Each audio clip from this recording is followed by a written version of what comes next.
Tagulan noong nakaraang buwan ng Mayo nang bumulaklak. Ayan po yung mga buko niya.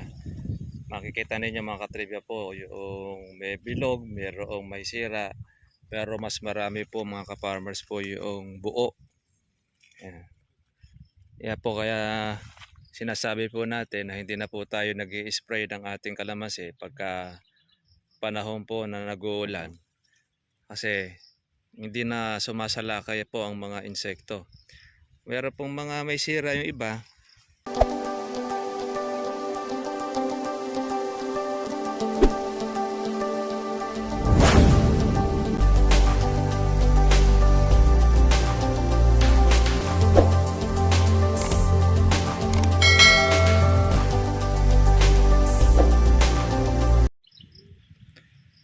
Ito mga ka-farmers po, yung bunga ng ating tagulan noong nakaraang buwan ng Mayo nang bumulaklak.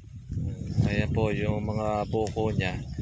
Makikita ninyo mga katribya po yung may bilog, mayroong may sira, pero mas marami po mga ka-farmers po yung buo.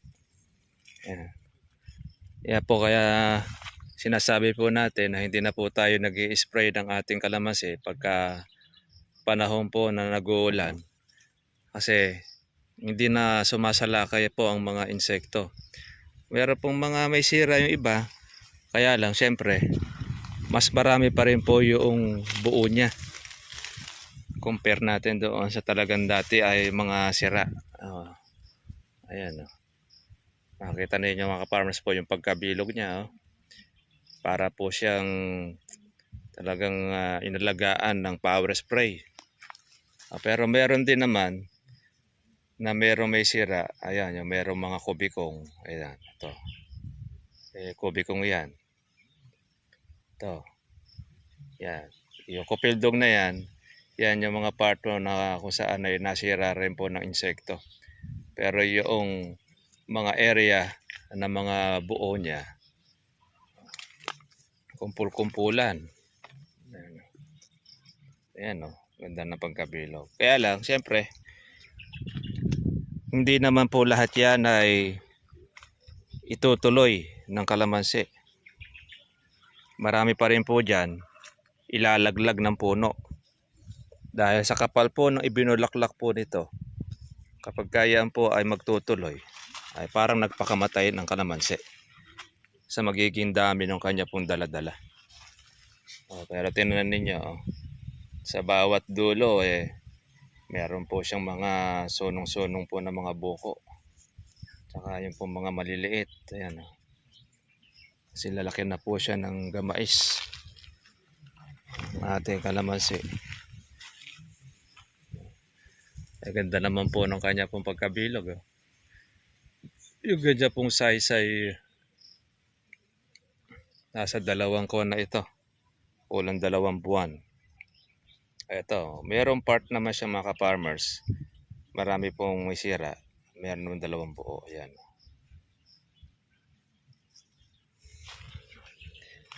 Kaya kalamansi po natin mga ka-farmers pagka po ganyang nag-uulan ay kampante na tayo. Kahit po yung nasisilong ng puno ay lalabas po ng mga magagandang mga buko. Ayan o, kapal niya. No? Pero meron pa dyan mga maglalagas. Magaganda mga buko, ano? Mga bilog.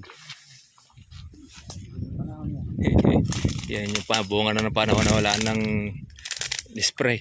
Oo. Ito na mulaklak. Ay ganyan kasi pag ang kalamansi kaya tuloy-tuloy. Mulaklak eh.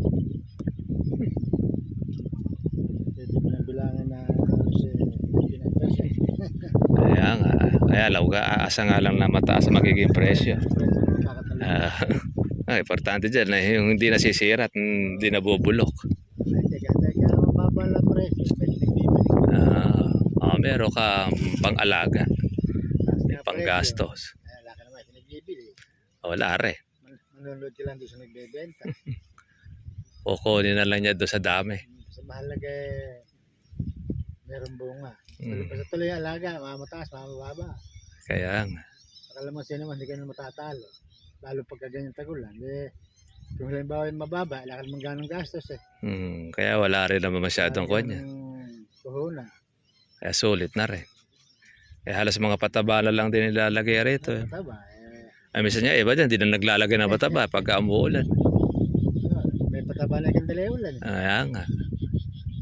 Yung mga bulaklak na yun, yung mga bunga pa ng kawan niya. Nung tag-ulan. Yung kapal ng buko nito. Halos nagtuloy, kupul-kumpulan eh. Tumuloy yan, lulungay ngayon yan. Saktong-sakto sa 500 at 600 yan eh. September yan. Yung kung size na yan. Ano? Pero sa October, baka sakali umabot pa. Abot yan, mga gadgets. Oo, ng October, di pa masyado magdidilaw yan. Kasi pagka umpisa na kasi ako na patinag na kalamansi eh. Talagang ang putik ng presyo ng kalamansi, September. Lahat yan ng August, bumababa. Unti-unti na siya na. Pagdating ng September, ayun, yun na pinakabagsak. Yun na talaga yung halos putik na presyo. Mga adjust naman ng October, 15, unti-unti na umaangat na naman nun. Kaya konti lang yung kwan eh. Yung buwan. Yung buwan na mababa presyo. Critical. Yung istan ka lang. Ilang buwan naman yung halos libo ang presyo. Kita ka, Mantakay mo ang kalamansi mula noong tumaas yan na libo hanggang ngayon, libo pa rin. Libo pa rin. Bababa sa libo. Kaya nga. Ang tagal ng bonus na yan. Kaya ngayon, kung magbibenta ka ng libo, para ka nang bumenta na 1.5, no? 1.7. Dahil lumaki ang kalamansi. Lumaki kalamansi, tsaka lang malaking gasto. Nalibre ka na sa patubig. Dahil nag-uulan. Libre tubig, libre bomba. Bomba kaida mo. Pandamo na lang na kanya, herbicide. Buwanan naman yun, bago kang muli. Kaya nga. At least na, makakakuha ka na uli ng pambawi. Hindi ka gaya sa pang-insekto. Insekto, obligado 2 beses sa linggo. Tag-araw nasisira pa. Oo. Kailangan naman hindi basta-basta yung gamot gagamitin mo. Dahil sayang lang ipagod at pera mo pag hindi mo pinagbuti. At saka noon panahon na pagbuwan ng June, wala nang spray-spray, mga buo ang bunga. No? Pero ngayon, pagka yung buwan ng June, hindi ka mag-spray, walang matitirang bunga. Natutunan ng mga insekto yan. Dinayo tayo. Nung araw wala yan, ano? Kalamansi rito.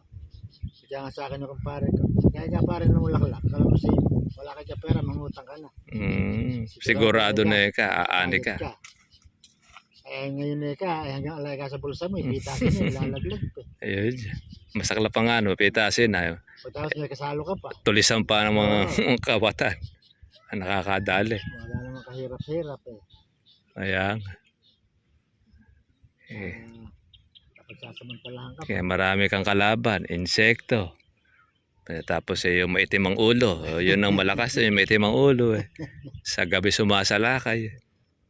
Saka yung mga alanganing oras. Yung mga tanghali.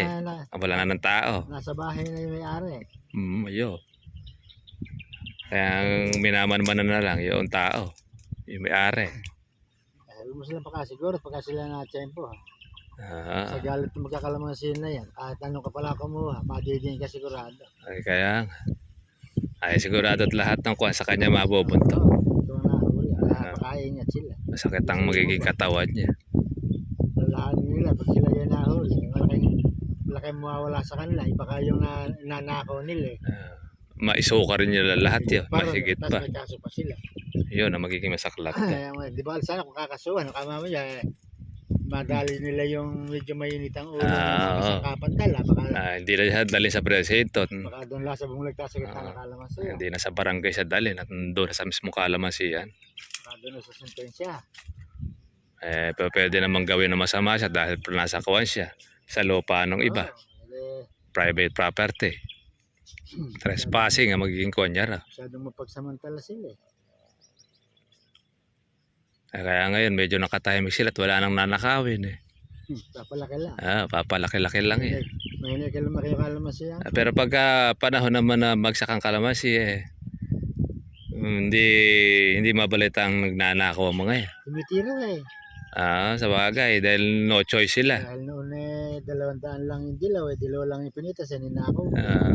Pitas na mismo. Pinipitas na yan, red bag na. Gaano katindi yung Umuwi lang kaya ako't kumain ako. Paano bumalik kaya wala na kayo kalamansi ko, hindi. dilaw na lang yun. Dahil kinuha ko nga ng dilaw at mga bagsak ang kalamansi, kinukuha niya yung dilaw. Para pinatataas niya muna yung berde. Para sa nag-iintay ng presyo sa berde.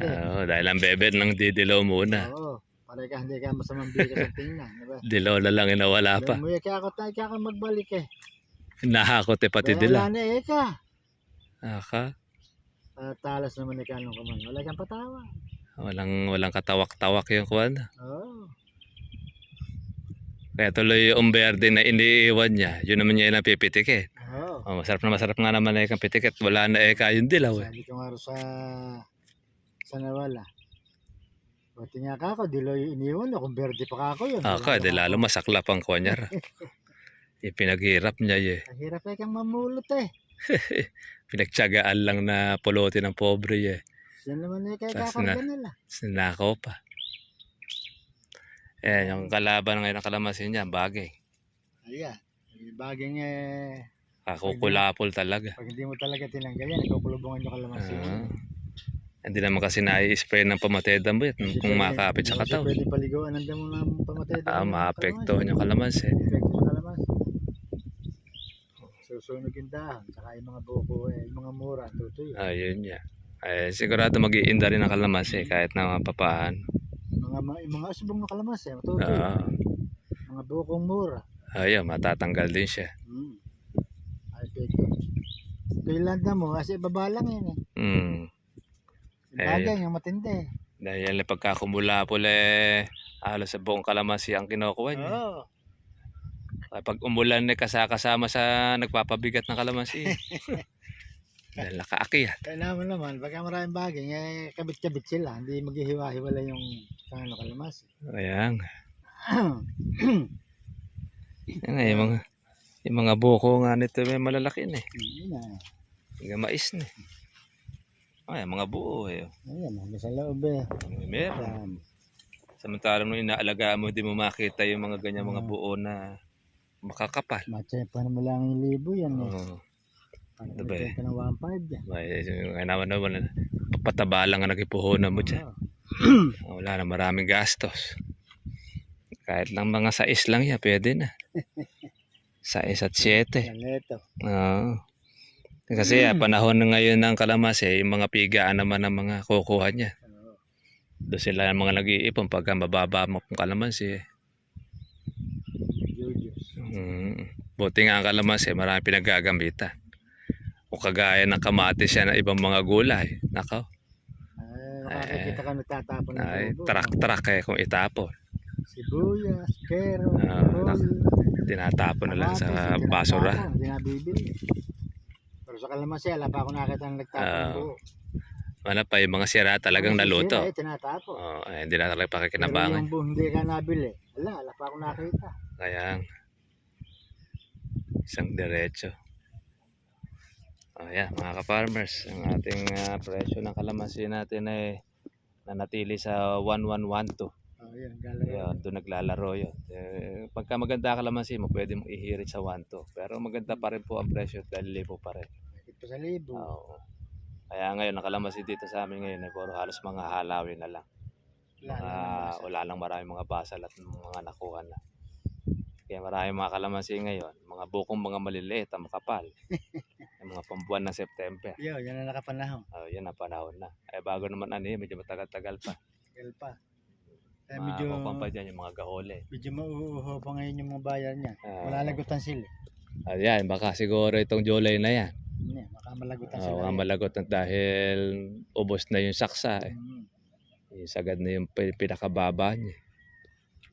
Sige mga farmers, kita tayo po bukas. God bless po sa inyong lahat. Bye bye.